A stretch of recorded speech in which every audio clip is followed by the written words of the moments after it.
मैं फ़ेल हो गया 10वीं में, 2 सब्जेक्ट में फ़ेल हो गया। और मैं कभी स्कूल लाइफ में 10वीं 12वीं में मैं इतना दब्बू आदमी था कि मैं स्टेज पे खड़ा होकर एक चुटकुला नहीं सुना पाता था। तो मुखर्जी खेत में से जो हमारी कपास की फसल होती है वो आपने जैसे काट दी, फिर वहाँ से पैसे आए, वो लेके आप दिल्ली गए थे, इस तरह का एक्सपीरियंस आपके पास है, क्या था, क्यों? आपको थोड़ा टाइम दीजिए।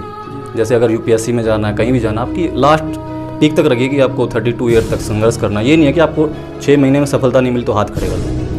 आजकल क्या होते हैं, बच्चे जिस उम्र में सोचना शुरू करते हैं उस उम्र में हाथ खड़े कर लेते हैं। 22-23 साल में ये लगता है कि मेरी जॉब नहीं लगी, ये नहीं लगी, कोई बाहर चला जाता है, कोई खेती करने लग जाता है, वो ठीक। आप लोगों के बहुत सारे कमेंट आए हुए हैं कि सर आप ये बताओ आपने कौन सी बुक पढ़ के एसएससी जीडीओ क्वालिफाई किया था। तो ये बुक है दोस्तों चक्षु पब्लिकेशन की, बहुत ही अच्छी बुक है। आप देख पा रहे होंगे ये जो पूरी पीडीएफ आपको मैं दिखा रहा हूँ, इसके अंदर सभी सब्जेक्ट को क्लियर किया गया है और हर इसके अंदर पूरा का पूरा मतलब जितने भी आपके क्वेश्चन आएंगे वहाँ पे एसएससी जीडी में सभी सब्जेक्ट इसके अंदर दिए गए हैं और नए पैटर्न पर आधारित हैं। मैं ये गाइड है आप देख पा रहे हैं और इसके साथ साथ इसके जो प्रैक्टिस सेट हैं वो भी आ चुके हैं।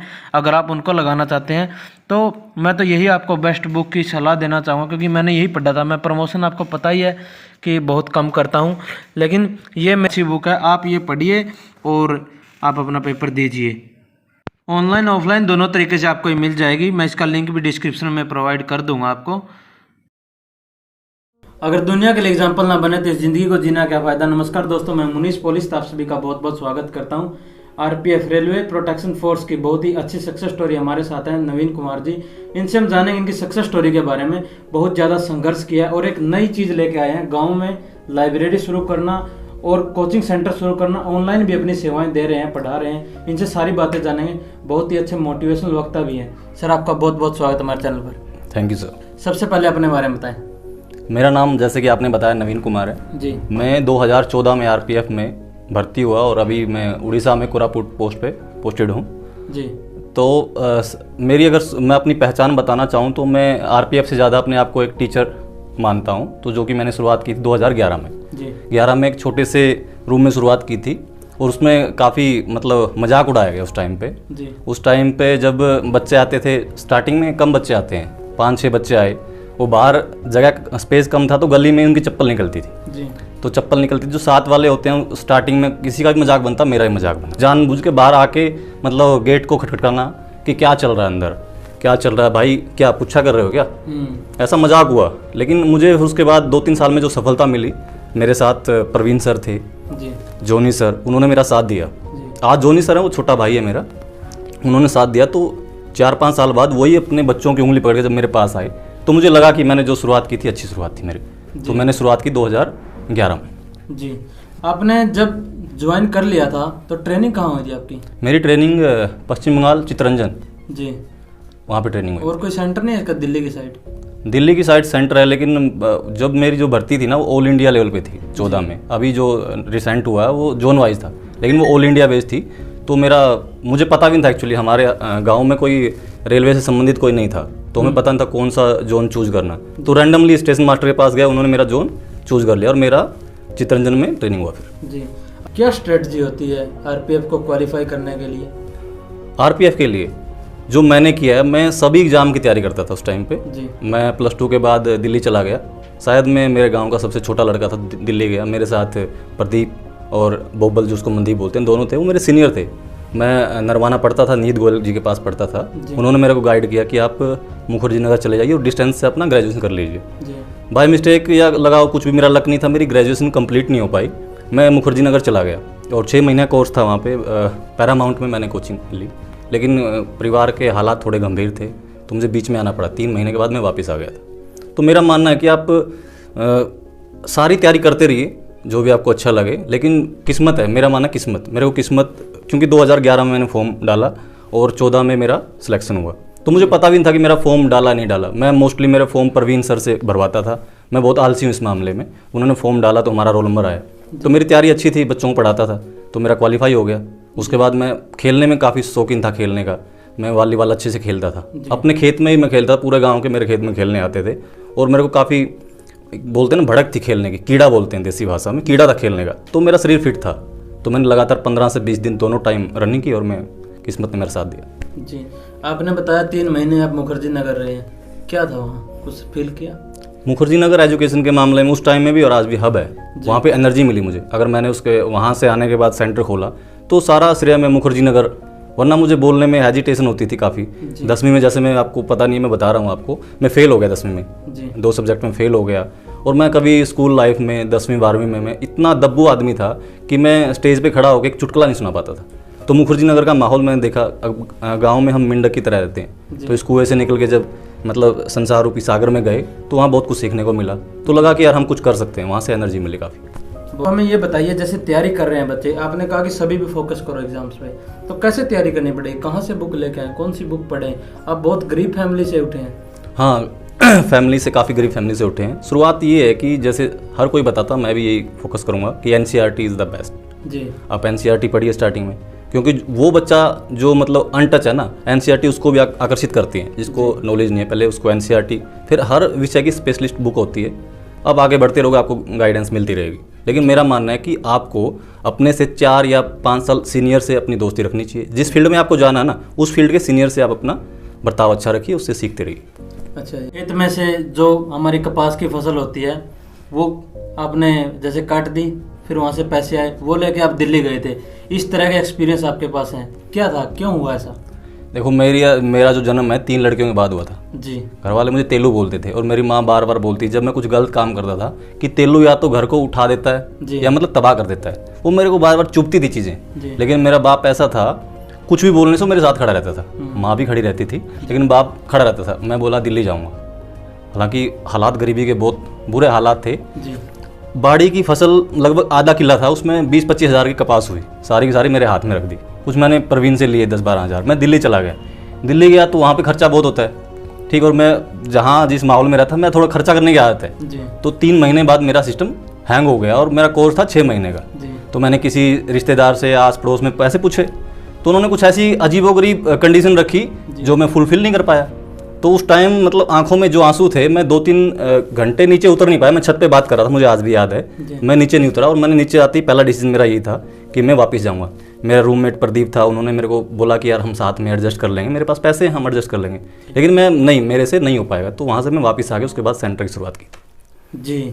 और मैं देखता हूँ शहरों में लाइब्रेरी खोली हुई है, 800 रुपये, 900 रुपये, 1000 रुपये लेते हैं। बहुत अच्छा बिजनेस है, लेकिन आप गाँव में प्रोवाइड करवा रहे, किस तरह से कि आप नौकरी जब लग जाओगे तब पैसे दे देना। इतना अच्छा आप कार्य कर रहे हैं, पूरा गांव इस चीज़ की मिसाल दे रहा है आपके बारे में। ऐसा कैसे सोचा ये? एक्चुअली माँ बाप अनपढ़ रहे हैं और काफ़ी गरीब फैमिली से मेरा संबंध रहा है और अभी भी हम गरीब ही हैं। ये छोटी मोटी सफलता मिलती रहती है। तो जब मेरे बाप, मैं स्कूल में पढ़ाता था, तो मैं पढ़ाने के बाद जब 4 बजे सेंटर पे आता था, मैं सीधा घर नहीं जाता, सेंटर पे आता और मेरा बाप मेरे लिए चाय लेके आता, चाय और 2 रोटी जी। और जब वो लेके आता था वो इतना पंक्चुअल था कि 4 बजे ही पहुंच जाता था। और उसके मतलब उसके चेहरे पे खुशी होती थी जब बच्चे 15-20 बच्चे होते थे, कोई दादा नमस्कार, कोई ताऊ नमस्कार बोलते, तो उनके चेहरे पे मैं जो खुशी देखता था ना, तो मुझे लगा कि यार मैं अपने बाप के लिए कुछ एजुकेशन फील्ड में अपने गांव के लिए करूं। तो मैंने एक छोटा सा शुरुआत किया है, 5 साल पहले शुरुआत की है। तो मेरा मकसद रहेगा लाइफ का कि अगर मैं कुछ कर पाया, मेरे पास 2 पैसे हुए, तो मैं गाँव में मेरे बाप के नाम से एक लाइब्रेरी खोलूँ। मेरा मानना कि एजुकेशन के मामले में मैं बहुत बड़ा काम नहीं कर पाऊंगा, देश लेवल पे नहीं कर पाऊंगा। मेरा मानना है गांव एक छोटी यूनिट है, तो कोई भी बच्चा ऐसा ना हो जो पैसे ना दे सके और वो पढ़ने का इच्छुक हो, कांस्टेबल से लेकर वो UPSC तक। और वो उसके पेरेंट्स आके बोल दें कि ये बच्चा पढ़ना चाहता है, तो मुझे कोई दिक्कत नहीं है, आप पढ़िए, बाद में हम हिसाब किताब कर लेंगे, लेकिन मेन मकसद आप सफल हो जाइए, ठीक है। और मेरा जो डुंडुआ गाँव है बहुत प्यारा गाँव है, इतना स्पोर्टी गाँव है। मेरे आस पड़ोस का जो माहौल है ना, बहुत ही पॉजिटिव माहौल है। तो मैं उसका हमेशा कैमरे के सामने भी हाथ जोड़ के बोल रहा हूँ, उनका हमेशा से मतलब जो प्यार मिला है ना, तो मैं मेरे पास शब्द नहीं है कि उनका मैं धन्यवाद कर पाऊँ। और मेरा मानना है कि मैं जिन गलियों में खेला हूँ, अगर कुछ करना है तो इन्हीं के लिए करूँ। जैसे मैं पंजाबी म्यूजिक से काफ़ी प्रभावित हूँ। एक उस टाइम पे एक सॉन्ग आया था, बुलेट, सफारी, लंडी जीप और एक और था कि 4 शौक झटके।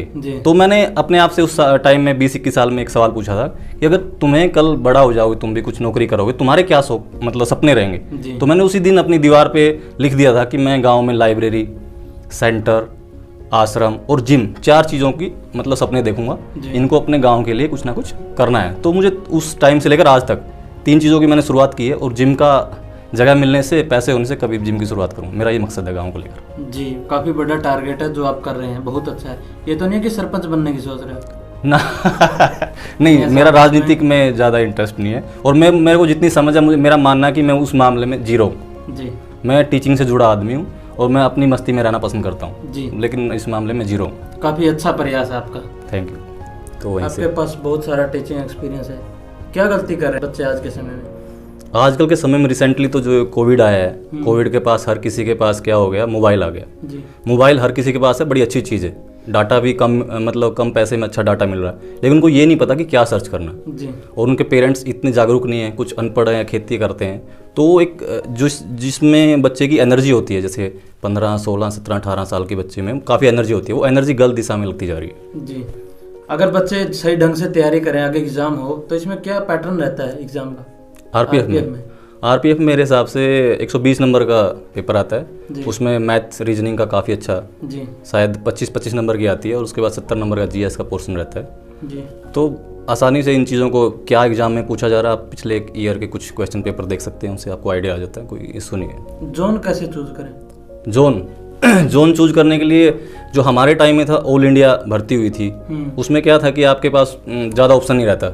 आपका अगर रैंक अच्छा है, उसके बाद जोन की चॉइस मांगते हैं, तो आप जोन के हिसाब से अगर आपके नंबर अच्छे हैं तो आप आसपास आ जाते हैं, वरना फिर आपको कहीं भी फेंक सकते हैं रैंडम। इंडिया में तो आपको कहीं भी जॉब करना पड़ सकता है, लेकिन लास्ट वाली भर्ती है उसमें आपको पहले ही जोन चूज करने थे।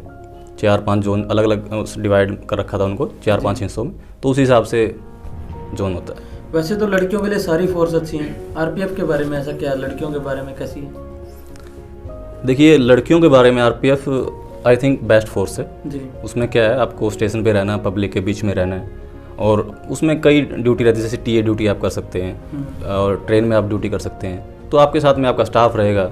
और हमारी मेंटलिटी अच्छी है और लड़कियों की मेंटलिटी अच्छी है, तो कहीं भी मेरे हिसाब से कोई दिक्कत नहीं है। हाँ, वो तो एडजस्ट अपने हिसाब से कर ही लेते हैं। प्रमोशन के बारे में क्या है, आरपीएफ में कितने साल लगते हैं, क्या चक्कर है? आरपीएफ में प्रमोशन थोड़ा धीमी गति से होता है, क्योंकि यहाँ इसमें क्या जोन चेंज होता है। जैसे अगर मेरा जोन कल चेंज होता है और मैं यहाँ एनआर आता हूँ, मेरी छुका है कि मैं एनआर में अपने आसपास जॉब, हर कोई चाहता है घर के पास जाए, तो वहाँ से मैं जूनियर हो जाऊँगा जी। तो जूनियर होने के बाद जितने यहाँ के लोग हैं वो सारे मेरे सीनियर हो जाएंगे, फिर सीनियरिटी के हिसाब से जाएगा।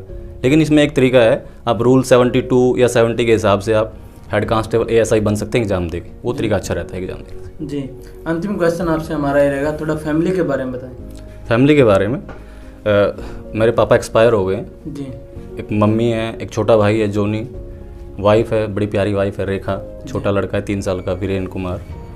छोटी फैमिली है, ठीक है, सुखी फैमिली है, समृद्ध फैमिली। जी। क्वार्टर मिलते हैं वहाँ? हाँ, क्वार्टर मिलते हैं। तो आप साथ में लेके गए हुए या नहीं?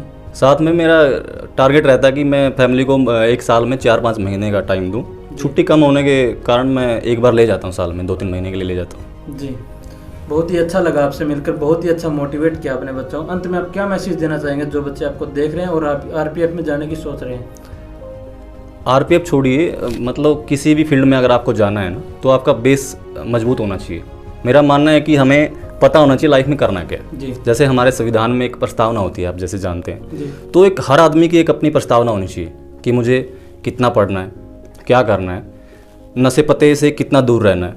ठीक है, मैं जब अपनी बता रहा हूँ, मुझे घर वाले, जैसे माँ बोलती थी कि भाई कुछ गवर्नमेंट जॉब करो, क्योंकि मेरे मामा जी गवर्नमेंट एम्प्लॉय हैं। लेकिन पापा की तरफ से मुझे, जब मैं टीचर बना, मैं 5,000 के आसपास सैलरी लेता था, तो पापा के चेहरे पे मुझे तभी खुशी मिल गई कि मेरा बेटा ऐसा है कि घर चला लेगा और ये गलत संगति में नहीं है, नशे पते नहीं करता। तो पहले आप पेरेंट्स को संतुष्टि दीजिए कि मैं जिस लाइन में जाऊंगा अच्छा करूंगा, आपको मेरी वजह से दिक्कत नहीं होगी। जब पेरेंट्स ने हमें पाल दिया अनपढ़ होने के बावजूद भी, हम नशे पते नहीं करें, आज बहुत रोजगार है, तो अपने आप को थोड़ा टाइम दीजिए। जैसे अगर यूपीएससी में जाना है, कहीं भी जाना, आपकी लास्ट पीक तक रखिए कि आपको 32 ईयर तक संघर्ष करना है। ये नहीं है कि आपको 6 महीने में सफलता नहीं मिली तो हाथ खड़े कर दो। आजकल क्या होते हैं, बच्चे जिस उम्र में सोचना शुरू करते हैं उस उम्र में हाथ खड़े कर लेते हैं। 22-23 साल में ये लगता है कि मेरी जॉब नहीं लगी, ये नहीं लगी, कोई बाहर चला जाता है, कोई खेती करने लग जाता है, वो ठीक नहीं। आप थोड़ा लंबी प्लानिंग कीजिए, साथ में साइड में कुछ ना कुछ करते रहिए जिसमें 2 पैसे मिले और आपको थोड़ा सीखने को भी बहुत कुछ मिले। जी। मतलब इतना जल्दी हार नहीं मानना चाहिए, आई थिंक। जी। हर रोज़ मिलते हैं लोगों से, लेकिन आपसे मिलके कुछ ज़्यादा ही अच्छा लगा। तो मिलते हैं आपसे जल्दी एक नई वीडियो के साथ। ये थे हमारे साथ नवीन कुमार जी, बहुत ही अच्छे व्यक्ति हैं। अगर आपको कहीं मिले तो ज़रूर मिलना, बातें करना 10 मिनट के लिए। धन्यवाद। जय हिंद, भारत माता की जय।